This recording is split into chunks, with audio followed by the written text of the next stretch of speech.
Tutta l'attività che svolgiamo in questo impianto non è di facile spiegazione. Quello che racconto ai miei figli è che assicuriamo il riscaldamento degli ospedali, delle scuole, condomini e che con il lavoro quotidiano mio e dei miei colleghi contribuiamo a migliorare le condizioni ambientali nel mondo che ci circonda.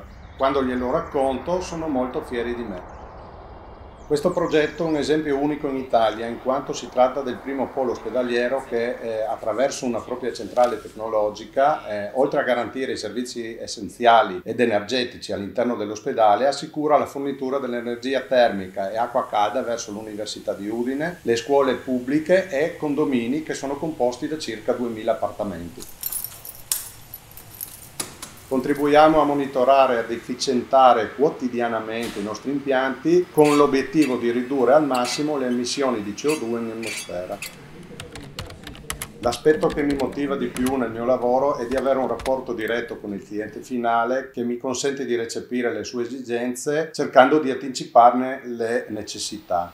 Con la mia determinazione mi impegno quotidianamente al fine di garantire la continuità dei servizi all'interno di questo polo ospedaliero per portare sicurezza e benessere alla collettività e ridurre l'impatto ambientale grazie a soluzioni innovative e digitali.